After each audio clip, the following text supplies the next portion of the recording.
First question. Okay. How long did it take you to paint this painting? Oh, okay. I think it took me at least 2 months to make this painting. At least 2 months. So I started it in January and ended in February or the beginning of March. Yeah, it took me at least 2 months to make this Painting every painting.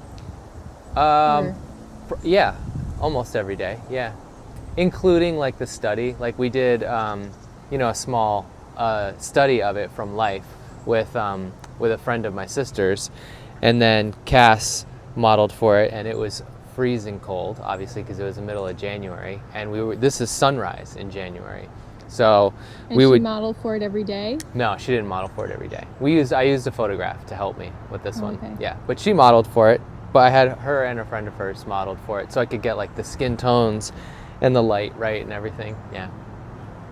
What was the inspiration for this painting?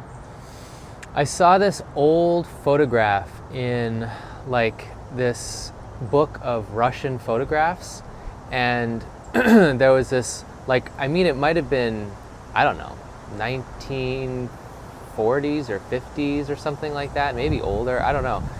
And it just had this picture of a woman, her hands were in like one of those furry kind of muff things, and her skin was very pale, and she had really red lipstick, and it was like maybe pine trees and just snow like everywhere, And I thought, wow, that'd be cool to paint like just a really beautiful woman in the snow. And originally the first design of the painting was more in the size and format of that photograph, and the figure was like much closer to the viewer, so it was kind of like cut off at the waist like the photo was. But then I just kept like redesigning it and being like, oh no, she needs to be back further a little bit so you can see her whole figure. It'd be kind of cool if she was like walking towards you. So it's kind of funny how you start with like an idea or a piece of inspiration like that, but then the piece like evolves itself into what it wants to be, or what it needs to be to kind of fulfill your vision.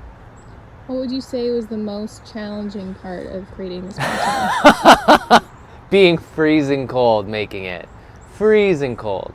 But also like when Would you say it was colder than the gristmill? Painting the gristmill painting? No, only because I spent more time outside in the freezing cold making the gristmill painting, and longer hours in the cold as well, right?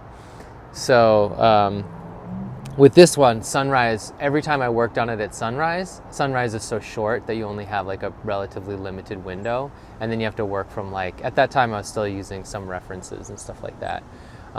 References, imagination, but yeah, the hardest part was, I was really figuring out like how to create the real sense of light and build it up in layers over time with this painting, and so that was a challenge in and of itself, just really getting better at that, learning how to do it, but yeah, being freezing cold and getting up that early to do it, in the winter. Would you say the lighting was the biggest thing that you learned?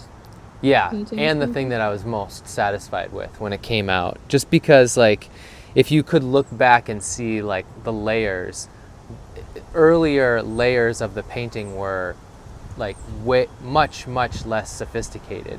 And so, when I first started painting, I would just do basically one layer of brush strokes.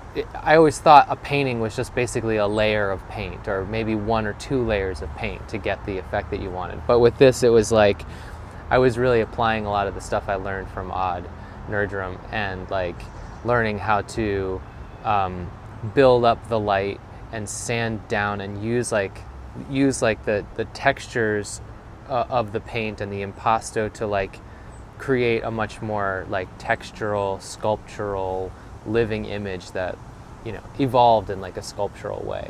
And so and I think that's evident like in all the details and stuff, especially where like there's the like spray. I was like spraying paint on here, and then like a lot of the light that's touching all the trees back here, you can really see if you look closely, like there's the purplish tones of the trees, but then like the light, a lot of the light that's in there is like underneath the bluer cast of the falling snow out of the trees and stuff like that. And so just like learning how I could make a painting three-dimensional in that way and really play with like the dynamic qualities that you get when you do that was like really cool, you know. Sometimes there is a meaning that develops for me personally when I make a painting, and I kind of like imbue it with the energy of that intention. But with this one, I think it was really just about like the beauty of winter. You know, it's funny. It actually, now that I'm talking about it, it reminds me of my mom. When we were growing up, she used to have this beautiful sculpture of this figure that was called like the Snow Queen. And it was like, you know, this kind of porcelain figure, a beautiful woman in like snowy clothes with like, she's holding up like a snowflake, like this beautiful snowflake. And she used to always take it out like towards the transition time into winter. And maybe it's an homage to that, you know. So she's the Snow Queen. So if you're interested in purchasing this beautiful Snow Queen, this beautiful work of art, you can contact me directly. All my contact information is on my website, dustinneese.com. You can just reach out via email or give me a call. Talk to you soon.